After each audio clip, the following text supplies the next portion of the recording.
Hi, everyone. This is acyuta-bhava from Nightlight Astrology, and today we are going to preview Mars's upcoming opposition to Saturn and square to Uranus. I'm actually going to probably do a few videos on this topic because there's a lot of ground to cover. It's a major T square coming off from what is a major square between Saturn and Uranus.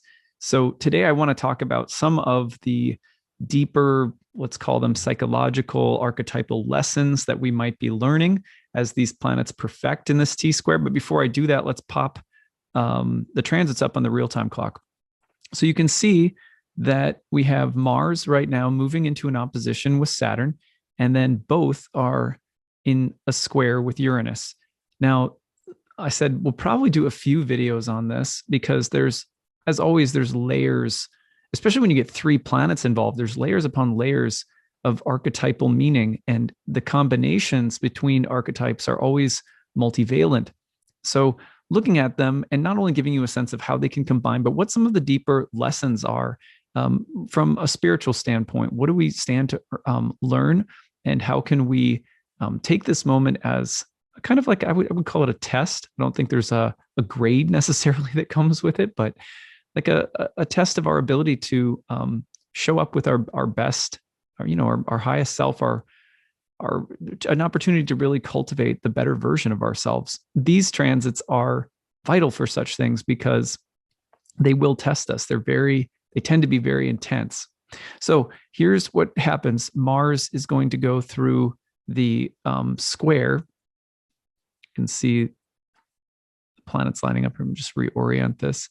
So you can see that Mars is going to go through the square to the opposition to Saturn right around July 1st. So by next week. And then it crosses over the square to Uranus by July 4th.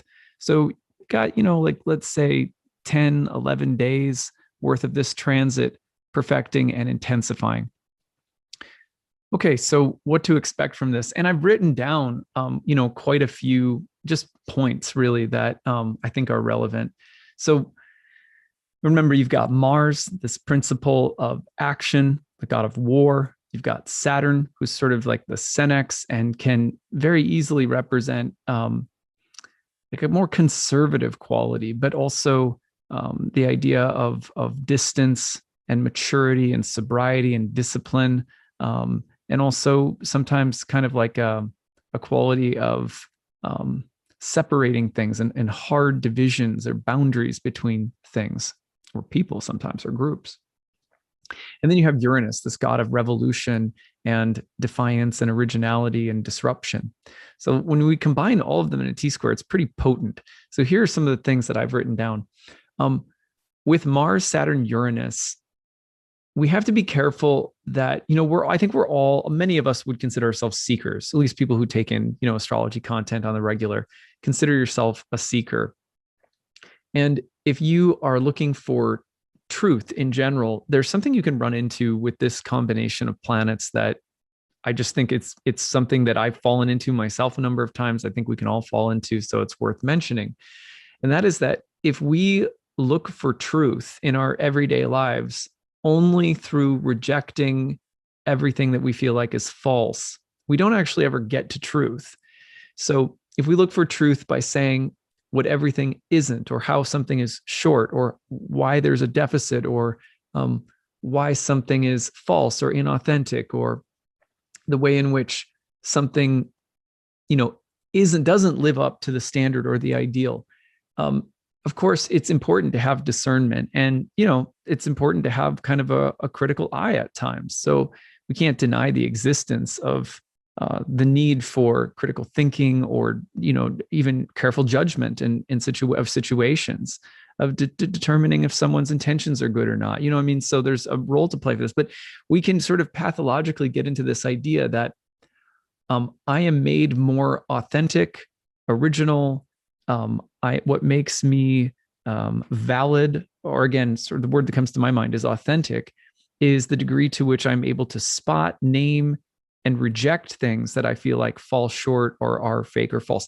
To give you a simple, kind of a simple story from my life. When I was a kid, one of my favorite movies was Empire Records. I don't know if you guys remember that movie, but Empire Records. So in that movie, there was this phrase, damn the man. I don't know if you guys ever saw that movie. You probably know it, but um, when I was a kid, and I feel like this was a thing in the 90s, especially Saturn was in Aquarius, and this can be a kind of a Saturn and Aquarius thing in particular, but the idea of knowing that you found your team, like at school, like I found my team based on people who were rejecting the same things that I was rejecting. And I'm not saying there isn't a place for that. I'm definitely not trying to judge the judgers. You know what I mean? But the thing that's hard about it is that our hearts don't always experience the difference between a no, a judgment, or a negation coming in toward us from someone else and going out from us towards someone else. So when we're in the habit of defining our lives and what's authentic or real or truthful or valuable or honorable only in terms of what isn't, um, especially my experience with ayahuasca over 10 years really taught me that the heart doesn't always experience the difference. That if I'm in a judgmental mode, if I'm in a mode of seeking for truth or originality in terms of, well, that's not what I'm going to be, something other than that the heart will experience that as a kind of rejection. And it's hard to explain why that is, because it feels like we're directing the energy outward, but sometimes it's actually experienced as something that we're rejecting that's actually a part of us or inside of us as well. So it's something to be aware of. And Mars, Saturn, for example, if you're, let's just talk about like a diet. Like if you're on a diet and you have to have a discipline, you have to be able to look at the ice cream and say, no, like you're on some kind of diet. I've been doing a cleanse for a while. And, you have to be able to look and say no to something. But my experience of cleanses and diets over the years, especially, I did many diets with ayahuasca. They're kind of involved like sort of shamanic plant diets, doing cleanses and diets with my wife, who's an herbalist, leading people through them for 10 years as a yoga studio owner in different facets, like our yoga teacher training programs would often recommend different kinds of cleanses that people could do to accompany their training. And what I've noticed is that even though you have to be able to say no to certain things, that if you do it, if you kind of white knuckle it too hard, you tend to bounce back pretty extreme in the opposite direction. So you have to be really careful about not that you don't have boundaries or that you don't have no's or negations or judgments, but it's how you carry them, because the heart experiences how you carry them as much as if, it was something from the outside coming in, as it is something that you're directing outward toward an object or a thing or so that's something to be careful of with this particular transit. It's very Mars, Saturn in particular. The other thing is that Saturn, Mars loves mastery.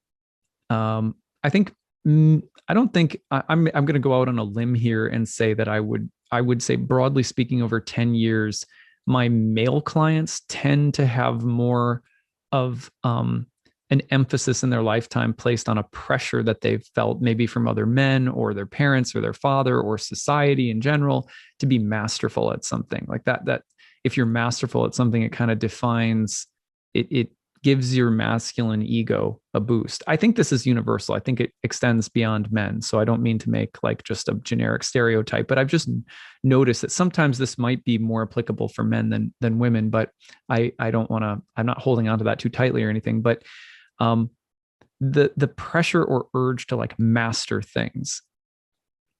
The other thing is that there's no, what defines someone that's really masterful for most of us? If we watch a masterful surfer, or if we watch a masterful, I don't know, an athlete, or you watch someone who's very masterful at a craft or an art form, or even someone who's very masterful when it comes to knowing how to raise or help children with certain, like educators, or it could be anything. That they make it look easy. They make complicated things look really, really easy. And there's a degree of flexibility and ease and even joy and fun that's a part of mastery. And what I've noticed is that, when there's a project to become masterful at something, but it doesn't involve fun and play and joy, that it usually doesn't last or it peters out really quickly. So when people enter my programs, they're like, will I be a professional astrologer in 2 years after I take your program?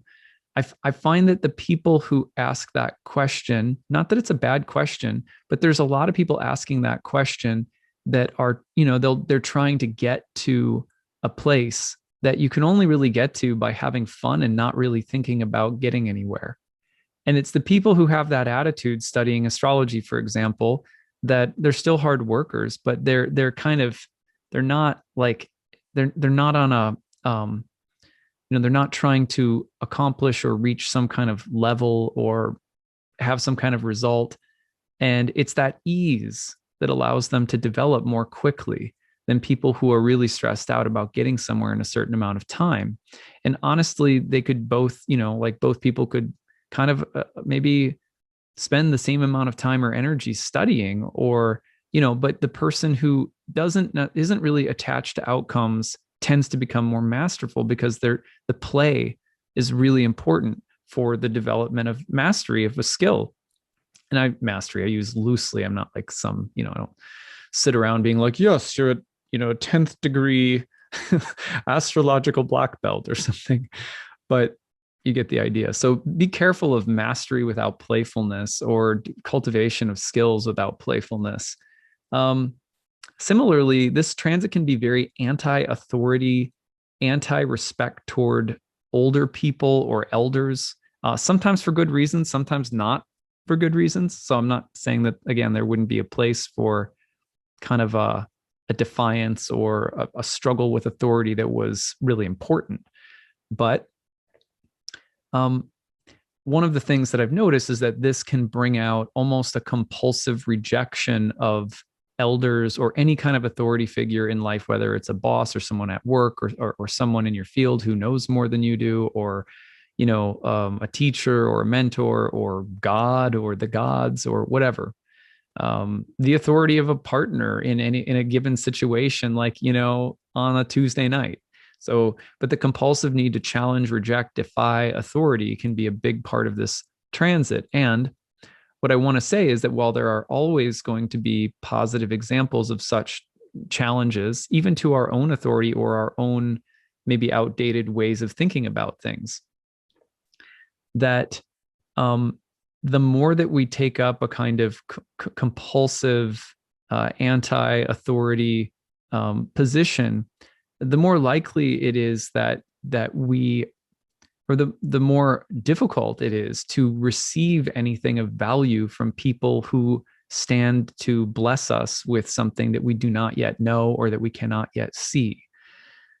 So we need people in our lives. It doesn't have to be like a sensei or a guru or something. I mean, some people it's going to be that, but we need people in our lives who can help us see our blind spots, whether it's within the development of some skill or something that we're learning, or if it's a parent or, whatever the case might be. We need people to be able to give us insight that we don't have. And this transit, these combinations of planets will often point to people who aren't able to receive because they're not able to kind of, open up their hands and recognize the value of someone else's knowledge. Or, it's kind of like, I'm the only one, I'm the only expert. Maybe there's almost an allergic reaction to authority that surrounds this, that can actually limit us from receiving advice or instruction from the universe in the different forms that, the universe may try to send it. So again, just something to be aware of. Willingly putting ourselves into submissive positions makes submission and domination a dance, as in martial arts, for example. I was speaking with a friend of mine who, I have a bunch of friends who are really into Brazilian jiu-jitsu and other forms of self-defense and martial arts for a long time. And at some point, I hope to get into it myself when time allows, because I think it would be really fun to take some classes. But one of the things that I learned from ayahuasca that I've shared with some of my martial arts friends, and even some of my martial arts friends that I met in the ayahuasca world, was how important it is to be able to submit slash surrender. Now, I say surrender is a nice word, surrender is a word where it's like, like I surrender, I lay back into the stream of life and float along, and it has this connotation of like, um, I've chosen a peaceful way of going along with things, and that's fine. But this transit, Mars, Saturn, Uranus, it's a little bit more like, reaching that point in a struggle with someone or something else, an energy, a person, a debate, a situation, and recognizing now it's time for me to give up my position or to give up some ground or to let the other person, like if you're in a fight with someone, like a friend or a lover, and you're having a verbal argument about something, it's, you reach a moment where you realize, like, I need to give up ground. I need to submit somewhat my own will to this other person's will. And it's a dance that we have to learn how to do that dance well, so that our life is not primarily about domination. We have to learn how to make ourselves comfortable with the fluid exchange between submissiveness and dominance. Submissiveness and dominance are words even that are like, if you even say the words submissive and dominant in this day and age, it's people only experience those words in a really extreme way. And of course, there's extreme examples of the dominance being a negative thing or submission being a negative thing. But when we're talking about just kind of the animal nature of our lives and our psyches, I mean, just on a very almost like primal level, every day when I talk to clients, I might be pushing an interpretation and then I hear them push back. And that's not something we're necessarily doing overtly as much as it is in our tone. And so sometimes it's subtle, but the need to like pull back my will and allow for someone's to extend into my space and open myself up to that. And sometimes in a real struggle, even like a debate, if you're doing that, you have to do that in order to almost turn the tables and shift the momentum. So when I was, on the debate team in college, almost like allowing your opponent to, kind of like Art of War, like allowing your opponent to feel a sense of domination, which they can then become vulnerable in, and then you can exploit. So, the dance of like dominance and submission often is going on unconsciously all the time in very small ways. And this is a transit where it can become more overt and obvious. And the only thing that I'm saying about this is that denying the existence of the everyday dance of wills in the world, competition, struggle, dominance, that part of the art of doing the competitive parts of ourselves well is also knowing when to give ground to other people, or when to sort of submit and say, okay, like I'm sort of backing off here a little bit. So at any rate, when you're able to find a space of control within the midst of conflict, it's a very Mars Saturn dynamic. It's very liberating to be in a conflict, but to be comfortable with it. It's one of my friends who does jujitsu says that that there's a kind of a mantra, and I wouldn't know because I've never practiced or anything, but that there's a mantra. We were talking about this at the baseball game the other night. He was saying the mantra is like getting comfortable in uncomfortable situations, and how deeply liberating it is to do that. And that's, this is a friend of mine who I drank ayahuasca with originally. We originally went down to Peru together and, up the Amazon River from Iquitos into the jungle for 2 days before we got to this camp. We were there for a week drinking. And I mean, I remember so vividly how uncomfortable drinking ayahuasca in the jungle was.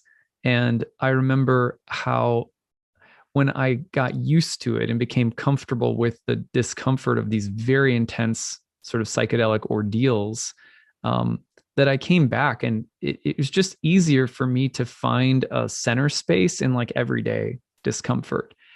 And I think that these transits are like psychedelic experiences in many ways. It doesn't hit everyone the same, but for those of us who it does hit hard, I think this one in particular is one where there can be a lot of inner breakthroughs when you learn to be content in a or find comfort in a temporary space of real discomfort.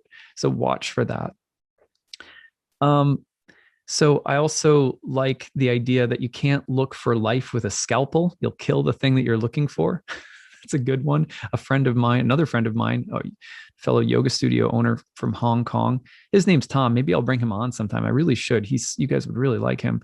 Anyway, we were talking about this with Mars, Saturn, Uranus, and he said, yeah, you can't go looking for life-giving, life nourishing like things in life, people, anything with a scalpel. And sometimes we do. Sometimes that's our mood. Sometimes it comes from being burnt out. So we go looking for the thing that we desire, but we go looking for it with such intensity and such sharpness.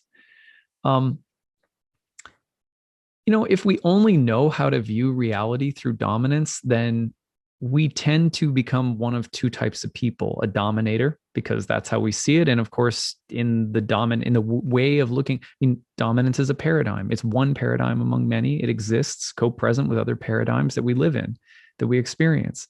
So domination is something that, if we tend to only look through reality from the standpoint of domination, then we tend to become a dominator, because that's obviously the pinnacle of that paradigm, is to be at the top. Or we become an anti-dominator, which means we tend to struggle with the paradigm, but we struggle with it from a standpoint of domination itself. And that's like, so it ends up putting us in the same ring with the very thing that we oppose. And so one of the lessons that I've learned from Mars Uranus transits in my own chart and things like that is how to be how can you put it? How to have a relationship with the paradigm of dominance, and how to disengage with it, and recognizing it's not the only thing that there is. Because that's the only way that I've found to not get sucked into either being a dominator or an anti-dominator dominator, if that makes sense. So anyway, another good one for this: Mars in Leo opposite Saturn square Uranus. Pride is as much about how we fail in life, how we fail, as it is about anything that we assert or that we win, or that is recognized as an accomplishment by others. And then, I would also say this one, there's a quiet confidence that grows in the person. And I've seen this in all walks of life and all kinds of people I've met.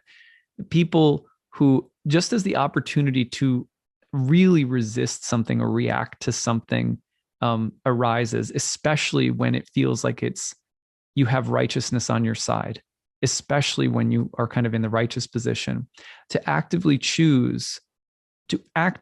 willingly choose to not react and resist at such moments, but to kind of hold space for such things and to keep moving along with them, move through them. There's a strength that arises in that. And it's not that we're necessarily condoning something that's coming in that we have a right to defy or resist or, punch back. It's not some kind of weak, passive, just turn the other cheek, child, but it's an active choice not to react, or not to react as much as we feel that we are justified to react, or just demonstrating that ability to find strength in moments of where we feel most justified to react and kind of resist or freak out about something, that we build this kind of confidence in those moments. So these are all Mars Saturn dynamics. And then Uranus is kind of, coloring the situation as well. All right. Well, that's what I've got for today. I just wanted to run through a list of some of the things that I was thinking about. I hope they're relevant to you. I'd love to hear some of your insights and reflections about this transit. If you have any of these combinations in your chart, what have you learned from it?